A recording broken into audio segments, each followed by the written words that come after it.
Very good evening all of you. नमस्ते। कैसे हैं आप लोग? आशा करता हूँ आप लोग अच्छे होंगे। तो चलिए आज की क्लास को स्टार्ट करते हैं। क्लास को स्टार्ट करने से पहले ये डालते हैं नजर कुछ न्यूज पे जो चर्चे में है। देखिए, पहला है replica of Ashoka pillar unveiled in Waskaduwa Sri Lanka. यानी कहना चाह रहा है ये वास्का डुआ में यानी श्रीलंका में ये अशोक स्तंभ की प्रतिकृति का अनावरण किया गया है। प्रतिकृति बोले तो अशोक स्तंभ का कॉपी, फोटो कॉपी आप लोग जानते हो ना, मतलब उसका दूसरा कॉपी, मतलब डुप्लीकेट।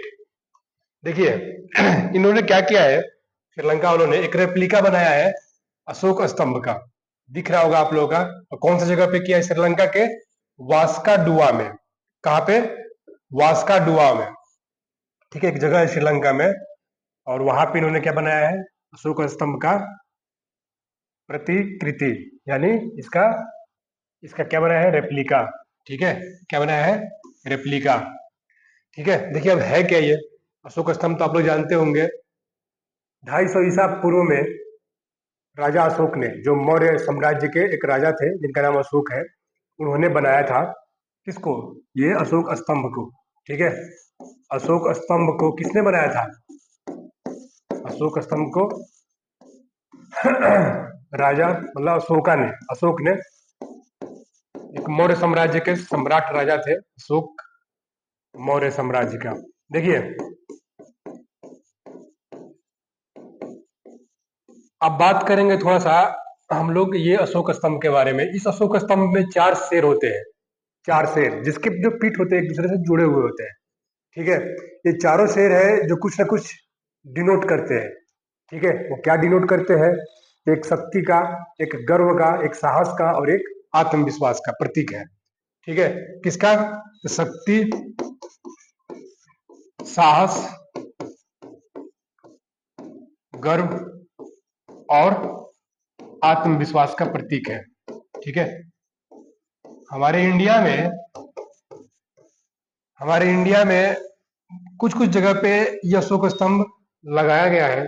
ठीक है, एक तो है सारनाथ में जो बनारस के आसपास है, एक है प्रयागराज में, और एक हमारे बिहार में वैशाली जिला में है। ठीक है, ये सबसे ज्यादा करीब किसके रहे? ये बौद्ध धर्म के ज्यादा करीब रहे। सारनाथ, सारनाथ में क्यों लगाया गया है? क्योंकि क्योंकि वहां पर महात्मा बुद्ध ने सबसे पहला आपने क्या दिया था? उपदेश दिया था। कहाँ पे? सबसे पहला उपदेश सारनाथ में ही दिया था। ठीक है, सारनाथ में ही दिए थे। ठीक है, महात्मा बुद्ध जी ने महात्मा बुद्ध अपना सबसे पहला उपदेश कहाँ दिया था? सारनाथ में दिया था। और ये स्तंभ जो है हमारे इंडिया में सारनाथ में काफी मतलब कि फेमस और काफी इसके चर्चे होते हैं। और एक हमारे बिहार में भी है, बिहार में वैशाली जिला में। ठीक है, वैशाली जिला में है। ठीक है, इनका चर्चा हमारे बार बार होते रहते हैं। ठीक है, अब वैशाली जिला में जो है वो कौन सी जगह पे है? तो वो है कोल्हुआ में। कोल्हुआ कौन सी जगह में? कोल्हुआ में। कोल्हुआ कोल्हुआ में जो है वैशाली जिला में। वैशाली जिला में क्या है? अशोक स्तंभ है। ठीक है, ऐसे ही अशोक स्तंभ का श्रीलंका के वास्का डुआ में क्या बनाया गया है? रेप्लिका बनाया गया, यानी प्रतिकृति बनाया गया है। ठीक है प्रयागराज में भी, प्रयाग किला में इसको स्थापित किया गया है। ठीक है, देखिए अब बात करेंगे श्रीलंका का। तो कुछ दिन पहले मैंने चर्चा किया था, कुछ दिन पहले श्रीलंका के राष्ट्रपति बिहार आए हुए थे। ठीक है, श्रीलंका के राष्ट्रपति कहाँ आए थे? बिहार आए हुए थे। तो श्रीलंका के राष्ट्रपति का नाम क्या है जो आए थे बिहार में? श्रीलंका का राष्ट्रपति जो है, राष्ट्रपति का नाम है दिशा नायके। दिशा नायके। ये कुछ दिन पहले कहाँ आए थे? बिहार। कहाँ गए थे? गया गए थे। बिहार आए थे और कहाँ गए थे? बोध गया। बिहार आके कहाँ गए थे? बोध गया। ठीक है, बोध गया गए थे। ठीक है, 2 दिन 3 दिन पहले मैंने चर्चा किया था महिला प्रधानमंत्री का। ठीक है, तो अभी जो श्रीलंका में है महिला प्रधानमंत्री है, क्या नाम है उनका?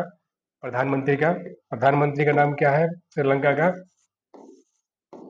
प्रधानमंत्री कहाँ का? श्रीलंका का क्या नाम है? हारिनी जय सूर्या। हारिनी जय हारिनी अमर सूर्या। हारिनी अमर सूर्या। हारिनी अमर सूर्या, याद रखना आप लोग इस नाम को। ठीक है, ये श्रीलंका की प्रधानमंत्री है। श्रीलंका की प्रधानमंत्री है। एक और चीज है याद रखने लायक, हम इंडिया और भारत और श्रीलंका एक युद्ध अभ्यास करते हैं जिसका नाम है स्लिनेक्स। स्लिनेक एक अभ्यास है, युद्ध अभ्यास है, जो इंडिया और श्रीलंका के बीच में होता है। इंडिया और श्रीलंका के बीच में होता है स्लिनेक्स, याद रखना आप लोग। इस क्वेश्चन में इतना ही, इस न्यूज में इतना ही। आगे अगला न्यूज।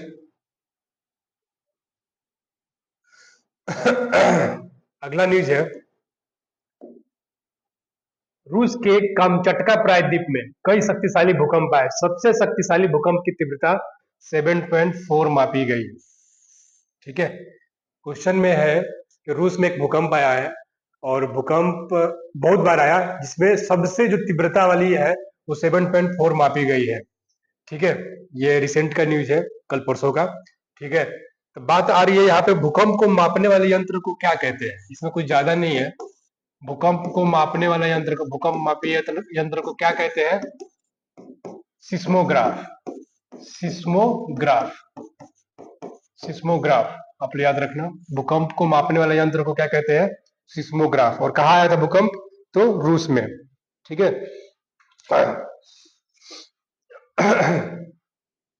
कहा आया था? ये कामचटका प्रायद्वीप में। कामचटका प्रायद्वीप में, जो रसिया में पड़ता है। ठीक है, चलिए आगे क्वेश्चन आ गया, पटना हाईकोर्ट के मुख्य न्यायाधीश के रूप में किसकी नियुक्ति की गई है? पटना हाईकोर्ट के मुख्य न्यायाधीश के रूप में किसकी नियुक्ति की गई है? तो देखिए, इसका आंसर होगा विपुल पंचोली। ठीक है, अब देखिए, विपुल पंचोली जो है, विपुल पंचोली 2023 में अपना ट्रांसफर करा के पटना आए थे। ठीक है, तब ये मुख्य न्यायाधीश के रूप में नहीं थे, ये सहायक न्यायाधीश के रूप में थे। लेकिन आज के डेट में इनको क्या बनाया गया है? मुख्य न्यायाधीश बनाया गया है विपुल पंचोली को। कहाँ का? पटना हाई कोर्ट का। अब बात आ रही है हाई कोर्ट का। ठीक है, अब पटना हाई कोर्ट का बात आ रही है, तो पटना हाई कोर्ट का गठन कब हुआ था? पटना हाई कोर्ट का गठन हुआ था। ठीक है, 3 फरवरी 1916 में पटना हाई कोर्ट का क्या हुआ था? गठन हुआ था। 3 फरवरी 1916 में पटना हाई कोर्ट का गठन हुआ था। ठीक है, इसका पहला अगर पहला मुख्य न्यायाधीश की बात करें तो कौन था? तो सर एडवर्ड पहला मुख्य न्यायाधीश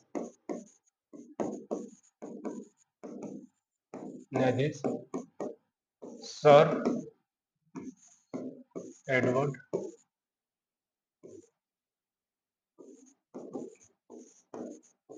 Myers Day. Sir Edward Meyers Day, ये पहला मुख्य न्यायाधीश थे पटना का। ठीक है, कब बना था, कब गठन हुआ था? तो 3 फरवरी 1916 को पटना हाईकोर्ट का गठन हुआ था। हाईकोर्ट का बात आ रहा है, तो हाईकोर्ट हमारे देश में कितने हैं टोटल हाईकोर्ट? तो हमारे हाईकोर्ट देश में टोटल कितने हैं? तो 25 है टोटल। कुल हाईकोर्ट कितने हैं? तो 25। हमारे देश में टोटल हाईकोर्ट की संख्या कितनी है? 25 है। ठीक है, टोटल हाईकोर्ट की जनसंख्या कितनी है? तो 25 है। और हमारे पटना हाईकोर्ट का गठन कब हुआ था? 3 फरवरी 1916 में हुआ था। ठीक है, चलिए इस क्वेश्चन में इतना ही। अच्छा, इसमें एक और बात हो सकता है कि विपुल पंचोली जो है पटना हाई कोर्ट का कितने नंबर का मुख्य न्यायाधीश है? कितने नंबर का मुख्य न्यायाधीश है? तो ये है 45th नंबर का, यानी 45वां। 45वां याद रखना आप लोग, 45 नंबर के मुख्य न्यायाधीश है विपुल पंचोली। इनसे पहले 44 ऑलरेडी मुख्य न्यायाधीश बन चुके हैं। इस क्वेश्चन में इतना ही। आगे, Which has become the first state to have 1200 voters पर बूथ? प्रति बूथ मतदाताओं की संख्या, यानी मतदाताओं की संख्या की बात हो रही है। 1200 से कम 1200 से कम 1200 से कम करने वाला पहला राज्य कौन सा बना है? ठीक है, ये कहना चाह रहा है क्वेश्चन, देखिए, प्रति बूथ पर, यानी एक बूथ पर 1200 से कम मतदाता ही मतदान कर सकते हैं।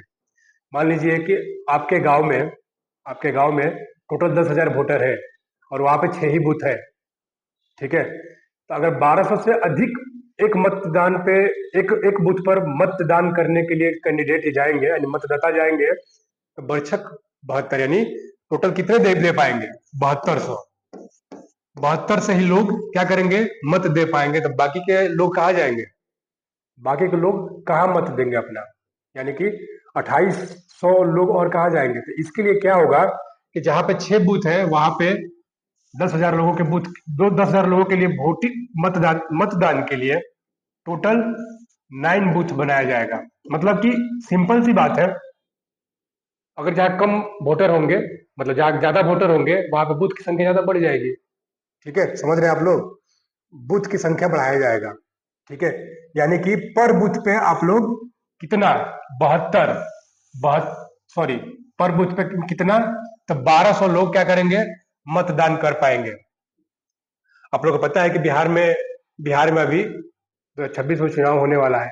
ठीक है, तो यहीं पे कहाँ पे? तो बिहार में ही इसको क्या किया गया है? पहला राज्य बन गया है जहां पे प्रति बूथ मतदाताओं की संख्या 1200 से कम करने वाला पहला राज्य कौन है? तो बिहार है। ठीक है, ये बिहार में लागू हुआ है। ठीक है, अब बात करेंगे बिहार में ये चीज लागू हुआ है तो इन चुनाव से रिलेटेड है। तो अब बात करेंगे हम लोग चुनाव आयोग।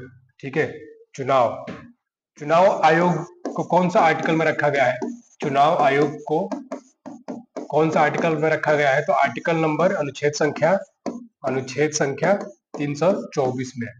ठीक है, आर्टिकल 324 में रखा गया है चुनाव आयोग का। अब देखिए, चुनाव आयोग के साथ साथ इस चुनाव आयोग में 3 सदस्य होते हैं। एक होता है मुख्य चुनाव आयुक्त, और इसके साथ साथ दो चुनाव आयुक्त होते हैं। ठीक है, चुनाव आयुक्त बोले या आयोग बोले, ठीक है, फर्स्ट और सेकंड, 2 चुनाव आयुक्त होते हैं। तो क्वेश्चन ये है कि अभी भारत में मुख्य चुनाव आयुक्त कौन है? तो आप लोग याद रखना, भारत में मुख्य चुनाव आयुक्त अभी ज्ञानेश कुमार है। कौन है? ज्ञानेश कुमार।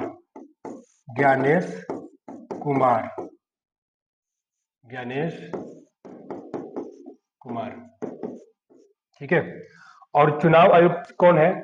2 चुनाव आयुक्त कौन है? तो देखिए, इसमें 2 लोग जो है, एक सुखविंदर संधू और एक विवेक जोशी है। ठीक है, सुखविंदर संधू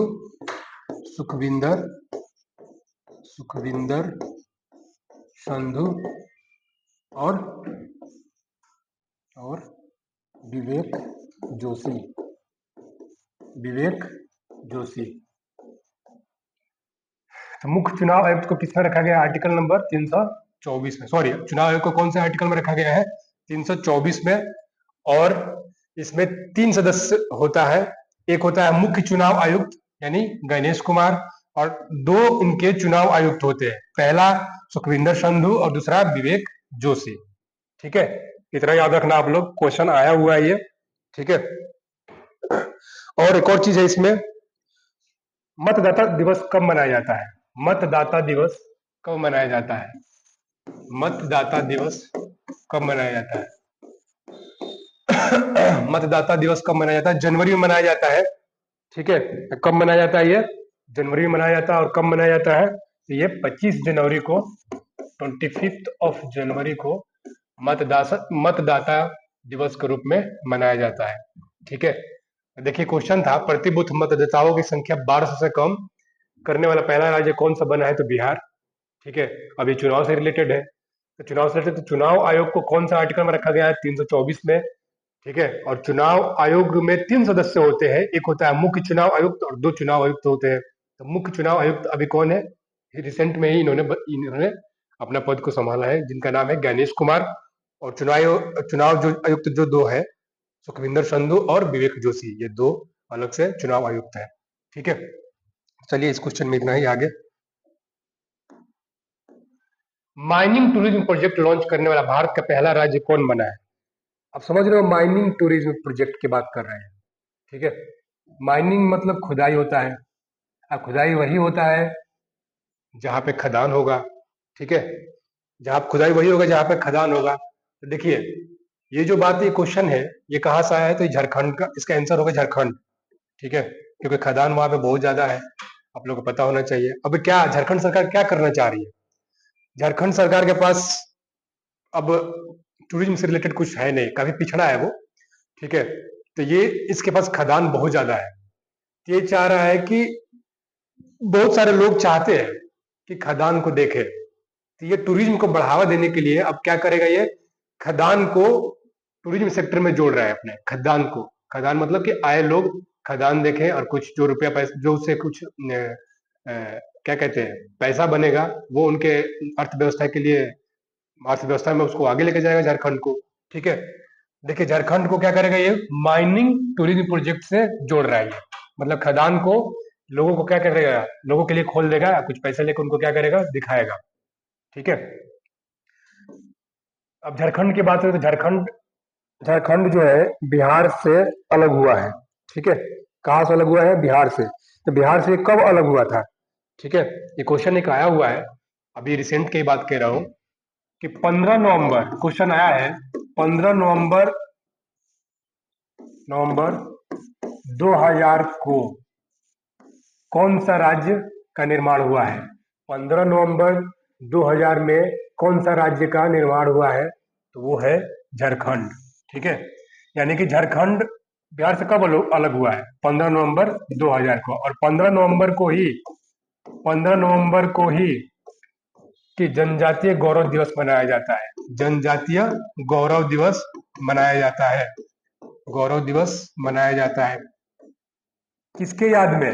किसके याद में मनाया जाता है?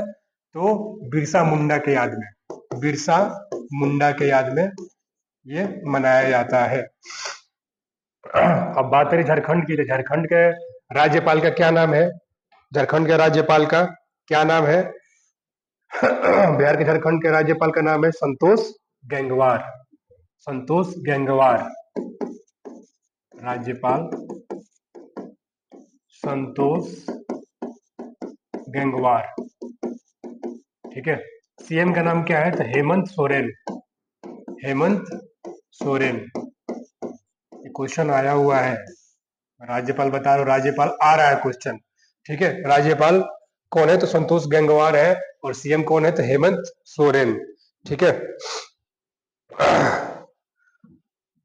झारखंड में देखिए जादूगोड़ा खदान काफी फेमस है।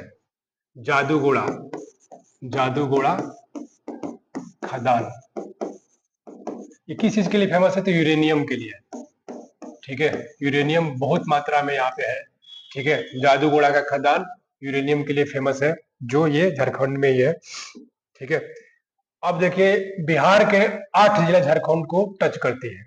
बिहार के जो जो 8 जिला है, वो झारखंड के बॉर्डर को क्या करती है? टच करती है, क्योंकि बिहार से ही निकला हुआ है ये झारखंड।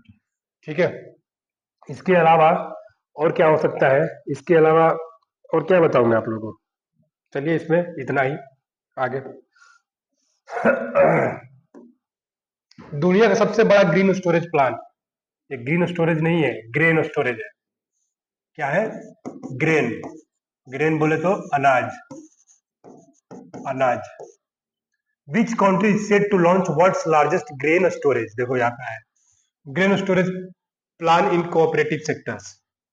दुनिया का सबसे बड़ा ग्रेन स्टोरेज प्लान लॉन्च करने की योजना बनाने वाला देश कौन सा बना है?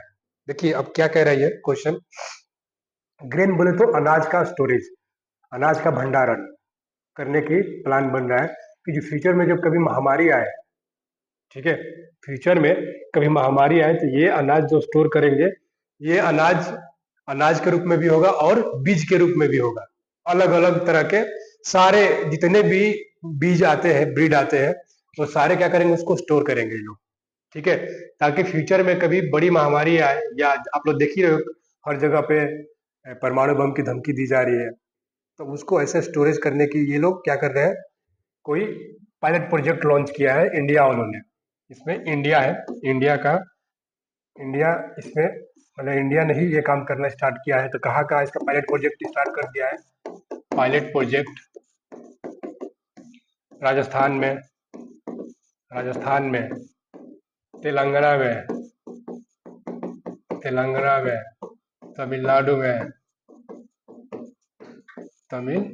में, ठीक है, ऐसे ऐसे बहुत सारे मतलब 3-4 और राज्य है जहाँ पे इसको पायलट प्रोजेक्ट की तरह इसको यूज किया जा रहा है। यानी कि देखिए तेलंगाना हो गया, हाँ, जैसे ऐसे यूपी हो गया, तमिलनाडु हो गया, त्रिपुरा में, यूपी में, त्रिपुरा में, ये पायलट प्रोजेक्ट ऑलरेडी स्टार्ट हो चुका है ग्रेन को क्या करने के लिए, स्टोरेज करने के लिए, ठीक है।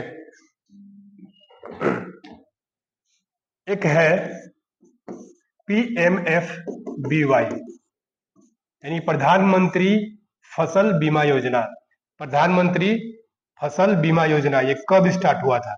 एक और है किसान क्रेडिट कार्ड, किसान KCC जिसको कहा जाता है, ये कब स्टार्ट हुआ था? क्रेडिट कार्ड क्वेश्चन आया हुआ है। PMFBY 2016 में स्टार्ट किया गया था, यानी प्रधानमंत्री फसल बीमा योजना को 2016 में स्टार्ट किया गया था। किसान क्रेडिट कार्ड को 1998 में स्टार्ट किया गया था, 1998 में स्टार्ट किया गया था, ठीक है। किसान क्रेडिट कार्ड को कब स्टार्ट किया गया था? तो 1998 में। कब? तो 1998 में। और PMFBY को 2016 में। आप लोग इस चीज को याद रखना, ठीक है। अब बात आ रही इंडिया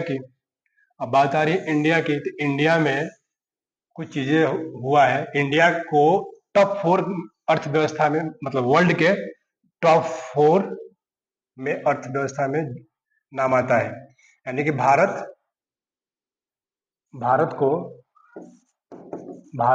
वर्ल्ड में चौथे नंबर पर अर्थव्यवस्था में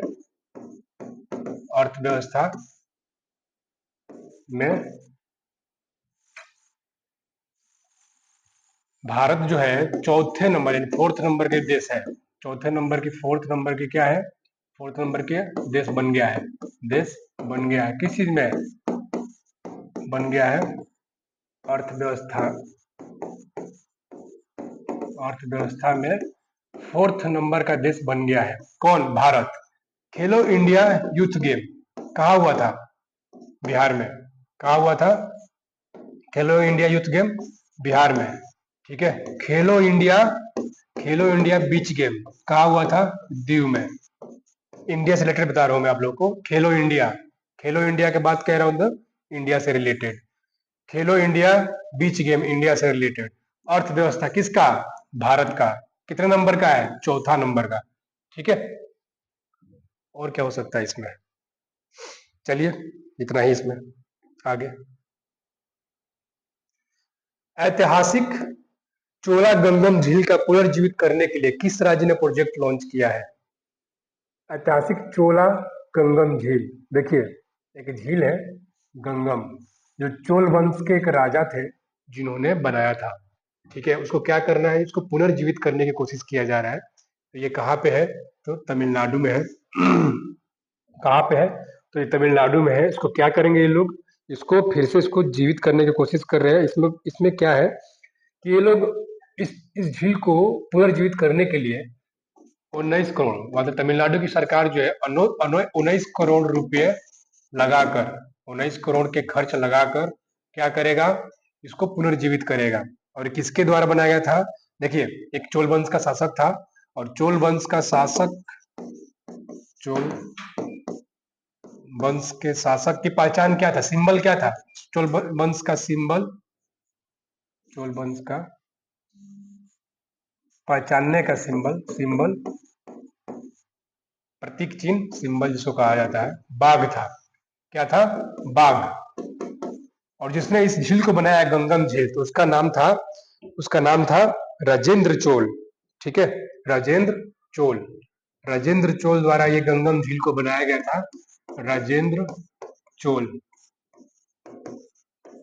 राजेंद्र चोल द्वारा इस गंगम झील को बनाया गया था, जो अभी क्या है, ये इसको पुनर्जीवित करने के फिराक में लगे हुए हैं, और इसके लिए क्या करेंगे ये लोग, 19 करोड़ रुपए के खर्च करेंगे। ठीक है, अब बात आ रही है तमिलनाडु की। तमिलनाडु में आप लोगों को बताया था मैं कुछ टेम्पल्स के नाम। ठीक है, एक मीनाक्षी टेम्पल था, एक बृहदेश्वर था, मीनाक्षी टेम्पल, मीनाक्षी मंदिर, बृहदेश्वर, बृहदेश्वर, बृहदेश्वर मंदिर। बृहदेश्वर मंदिर को ही यूनेस्को के लिस्ट में शामिल किया गया है। यूनेस्को के लिस्ट में क्या किया गया है? शामिल किया गया है। किसको?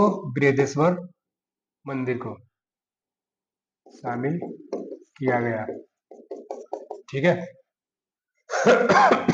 बृहदेश्वर मंदिर को यूनेस्को के लिस्ट में शामिल किया गया। अब बात करेंगे तमिलनाडु के राज्यपाल का। तमिलनाडु के राज्यपाल कौन है? यहाँ का राज्यपाल, राज्यपाल यानी गवर्नर, आर एन रवि। और यहाँ का सीएम कौन है? सीएम, सीएम एम के स्टालिन। क्या नाम है? स्टालिन। ठीक है, एम के स्टालिन। इस क्वेश्चन में इतना ही। अगला क्वेश्चन,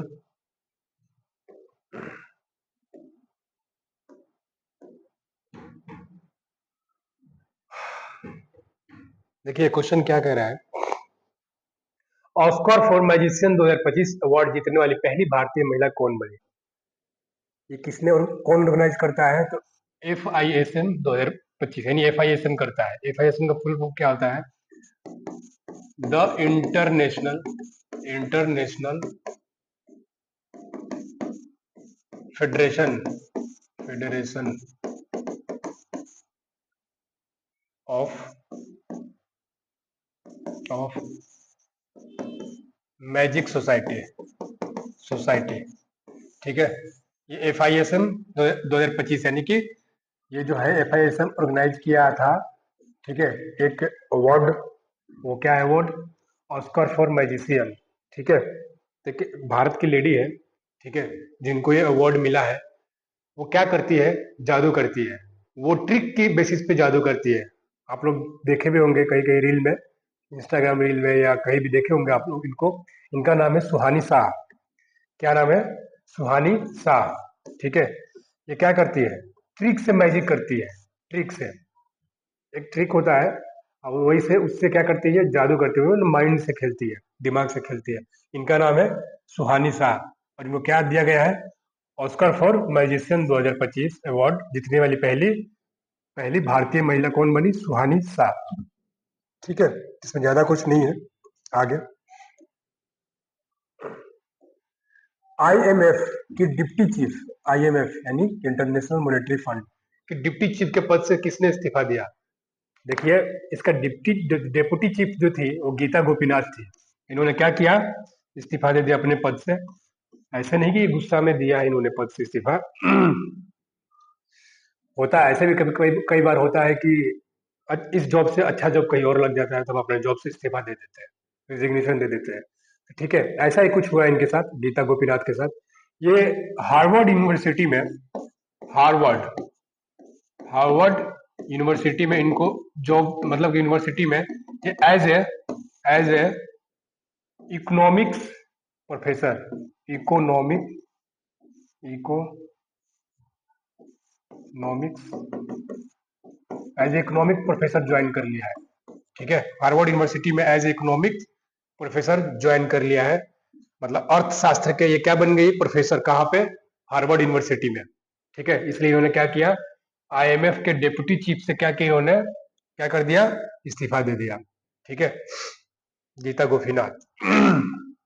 अब देखिए, अब बात करेंगे हम आईएमएफ के बारे में थोड़ा सा। तो आईएमएफ, आईएमएफ क्या, जो क्या कहते हैं, आईएमएफ का फुल फॉर्म होता है इंटरनेशनल मॉनेटरी फंड, पहले तो ये जान लीजिए। और इसका गठन जो हुआ था 1944-45 में हुआ था, 1944-45 में किसका, आईएमएफ का गठन। 1944-45, ठीक है। इसका जो अध्यक्ष है, अध्यक्ष क्रिस्टिलीना, क्रिस्टिलीना जॉर्जिया, क्रिस्टिलीना जॉर्जिया, इसका अध्यक्ष, आईएमएफ का अध्यक्ष कौन है, क्रिस्टिलीना जॉर्जिया। और इसका आईएमएफ का जो हेड क्वार्टर है कहाँ है, वाशिंगटन डीसी में है, वाशिंगटन डीसी में है। कहाँ पे, वाशिंगटन डीसी, यूएसए में है। ठीक है। अब बात करेंगे ये उर्सुला वॉन देर, ये कौन है, यूरोपियन संघ की, यूरोपियन संघ की अध्यक्ष, यूरोपियन यूनियन की क्या है, अध्यक्ष है। नागोजी ओकोंजो, ये कौन है,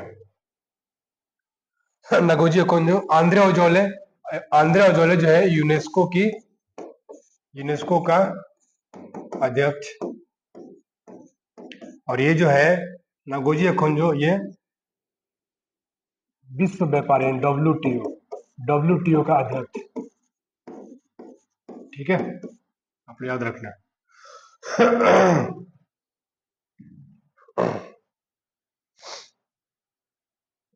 इसमें फिलहाल इतना ही।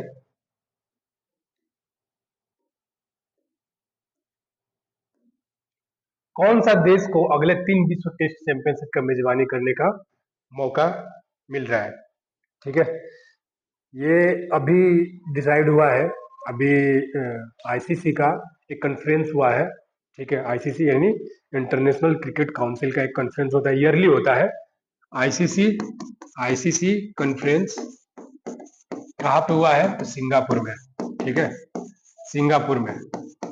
और इसी कॉन्फ्रेंस में क्या किया गया है, क्या किया गया है, ये डिसाइड किया गया है कि 2027, 2029 और 2031 की मेजबानी एक ही देश को दिया जाए। किसको, इंग्लैंड को। ठीक है, इंग्लैंड को क्या किया जाए, ये मेजबानी दिया जाए, किसका, वर्ल्ड टेस्ट चैंपियनशिप, वर्ल्ड जो हर 2 साल पे होता है, वर्ल्ड टेस्ट चैंपियनशिप की मेजबानी किसको दिया जाए, तो इंग्लैंड को। ठीक है, अगले 3 विश्व टेस्ट चैंपियनशिप की मेजबानी करने का मौका दिया जाए। और कौन कराता है, आईसीसी। आईसीसी का फुल फॉर्म क्या होता है, international cricket council, international cricket council. ठीक है, इंटरनेशनल क्रिकेट काउंसिल। इसका, इसका हेडक्वार्टर कहाँ है, तो दुबई में। कहाँ में, कहाँ पे है, तो दुबई में हेडक्वार्टर किसका है, दुबई में। इसका अध्यक्ष कौन है, अध्यक्ष, तो इसका अध्यक्ष जैसा, जैसा। ठीक है, ऐसे ही क्या है, बीसीसीआई है, बीसीसीआई, बीसीसीआई का फुल फॉर्म होता है board of control, board of control, board of control for cricket in India, board of control, board of control for cricket in India, cricket in India. इसका मुख्यालय कहाँ है, BCCI का मुख्यालय, headquarter कहाँ है, इसका हेडक्वार्टर है मुंबई में। कहाँ पे, मुंबई में। बीसीसीआई का मुख्यालय कहाँ है, मुंबई में है। और इसका बीसीसीआई का मुख्यालय कहाँ है, मुंबई में। ठीक है, चलिए इसमें इतना ही, आगे।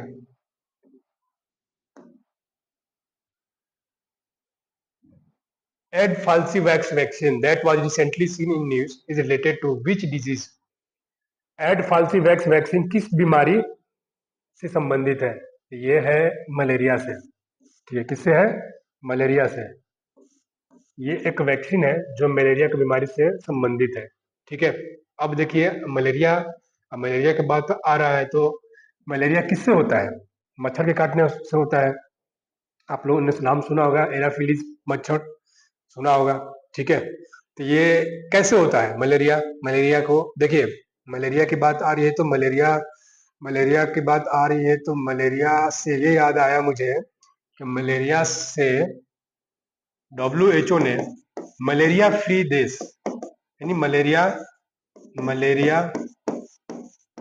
मलेरिया फ्री देश किस कौन से देश को कहा है? याद रखना आप लोग, इजिप्ट को। इजिप्ट इजिप्ट एक ऐसा कंट्री है जहां मलेरिया नाम की बीमारी नहीं होती है, ठीक है। जैसे हमारे देश को इंडिया को पोलियो पोलियो मुक्त घोषित किया गया है WHO द्वारा, वैसे ही इजिप्ट को मलेरिया फ्री घोषित किया गया है, ठीक है। तो मलेरिया कैसे होता है? मलेरिया प्लाज्मोडियम पैरासाइट, अब नाम सुना होगा आप लोगों ने, प्लाज्मोडियम प्लाज प्लाज्मोडियम मोडियम पैरासाइट एक परजीवी होता है जो एनाफ्लीज मच्छर के अंदर चला जाता है, ठीक है, ठीक है। किसके? तो एनाफिलीज मच्छर के अंदर चला जाता है। एनाफिलीज मच्छर, ये जो पैलामेरोडियम पैरासाइट है एनाफिलीज मच्छर के अंदर क्या चला जाता है, और एनाफिलीज मच्छर के काटने से, इसी मच्छर के काटने से क्या हो जाता है? हमें काटने से क्या हो जाता है? मलेरिया मलेरिया हो जाता है, ठीक है। मलेरिया कैसे होता है? देखिए मलेरिया कैसे होता है हमें, तो पैलाज्मोडियम पैरासाइट एक परजीवी है, वो एनाफिलीज मच्छर के अंदर चले जाते हैं, ठीक है। एनाफिलीज मच्छर के क्या अंदर चले जाते हैं, और इसी एनाफिलीज मच्छर के काटने से हम जैसे लोगों को, जैसे आप जैसे लोगों को काटने से क्या हो जाता है? कौन काटता है? एनाफिलीज मच्छर। तो क्या हो जाता है? मलेरिया हो जाता है, ठीक है। प्लाज्मोडियम पैरासाइट, प्लाज्मोडियम प्लाज प्लाज्मोडियम प्लाज्मोडियम, ठीक है, ठीक है, थोड़ा सा इसको सुधार लेना आप लोग। प्लाज्मोडियम पैरासाइट होता है, ठीक है, जो किसके अंदर चला जाता है? एनाफ्लीज मच्छर के अंदर, और इसके काटने से क्या हो जाता है? हमें मलेरिया हो जाता है, ठीक है। तो कौन से देश को वर्ल्ड हेल्थ ऑर्गेनाइजेशन ने मलेरिया फ्री कहा है? तो इजिप्ट को कहा है, ठीक है। और प्लाज्मोडियम पैरासाइट के कारण एनाफ्लीज मच्छर के अंदर घुस जाता है, और जिसके काटने से हमें मलेरिया हो जाता है, ठीक है। चलिए इसमें इतना ही, आगे। बीमा सखी योजना is initiative of which institution? बीमा शक्ति, बीमा सखी है, क्या है? बीमा सखी योजना किसकी पहल है? तो IRDA का, IRDAI, तो इंश्योरेंस IRDAI का फुल फॉर्म होता है insurance regulatory insurance regulatory regulatory development development authority of India, authority of India, ठीक है।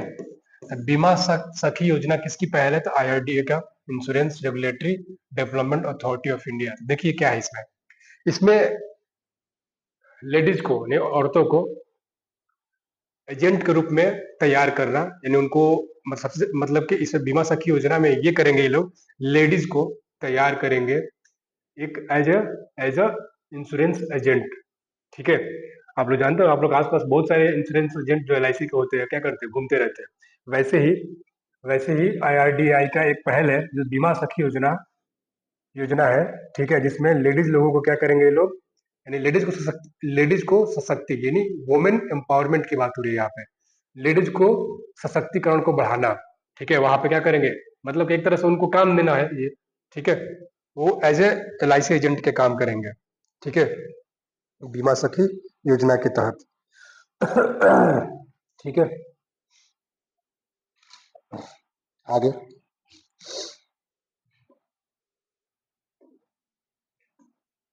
कौन सा अनुच्छेद उपराष्ट्रपति के इस्तीफे से संबंधित है? तो देखिए, अनुच्छेद जो है 67, और 67 के, 67 ही नहीं, 67 के खंड, 67 भी जो अनुच्छेद है दो पार्ट में है, 67 क और 67 ख। 67 के क में, 67 के क में ये कहा गया है कि राष्ट्रपति अपने कार्यकाल, सॉरी, उपराष्ट्रपति अपने कार्यकाल में राष्ट्रपति को लिखित रूप में क्या करेंगे, लिखित रूप में अपना इस्तीफा दे सकते हैं। वो 67 के क में कहा गया है, लिखित रूप में इस्तीफा, इस्तीफा बाय उपराष्ट्रपति। ठीक है, लेकिन 67 के ख में यह कहा गया है कि लोकसभा और राज्यसभा मिलके, लोकसभा से, ठीक है, राज्यसभा से प्रभावी मतदान और लोकसभा से साधारण मतदान के थ्रू, इसके साथ साथ ये तो होगा ही, इसके साथ साथ 14 दिन का क्या किया जाएगा, इनको इंटीमेट दिया जाएगा, मतलब कि आपको इनको वार्निंग दिया जाएगा। 67 के ख में ये लिखा गया है कि लोकसभा और राज्यसभा के मतलब कि मतदाता, मतलब जो वहां निर्वाचित सदस्य है, उनके द्वारा मत देकर इनको हटाया जा सकता है। इसके साथ साथ 14 दिन का वार्निंग भी दिया जा सकता है उसमें। ये है 67 के ख में। ठीक है, 67 के ख में ये है कि राज्यसभा में प्रभावी बहुमत और लोकसभा में साधारण बहुमत की आवश्यक होती है। ठीक है, मतलब आवश्यक होगी, और साथ ही 14 दिन के अग्रिम सूचना भी अनिवार्य होगा। 67 के ख में है। ठीक है, अग्रिम मतलब 67 के ख, और याद रखना वैसे अनुच्छेद उपराष्ट्रपति के इस्तीफे से संबंधित है, तो 67 में इस्तीफे कह लो या हटाने से संबंधित है। क्वेश्चन थोड़ा सा मुझे गलत लग रहा है। ठीक है, इस्तीफा जो है 67 के क में है, लेकिन हटाने का प्रावधान उनके पूरा 67 के अनुच्छेद 67 में दिया गया है। किसके, उपराष्ट्रपति का। उपराष्ट्रपति आप लोगों को पता होगा कि रिसेंट में जगदीप धनखड़ जी थे, जो उन्होंने अपने पद से इस्तीफा दे दिया है। ठीक है, उन्हीं के बारे में है ये। इस क्वेश्चन में इतना ही। चलिए आगे। अच्छा, अभी LIC का बात आया था ना, LIC, तो LIC का MD और CEO कौन है, आया था क्वेश्चन ये। LIC का, देखिए यहाँ पे है भी, LIC का MD और CEO कौन है, MD और CEO कौन है, ये क्वेश्चन अभी आया था। ठीक है, ये भी अभी ये बदले भी है। आर दोराईस्वामी, आप लोग याद रखना।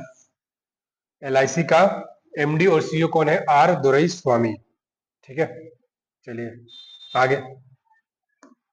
चलिए आज के वीडियो में इतना ही। चलिए अगला का क्वेश्चन आंसर हम अगले वीडियो में देखेंगे। आप लोग जुड़े रहिएगा। Thank you so much.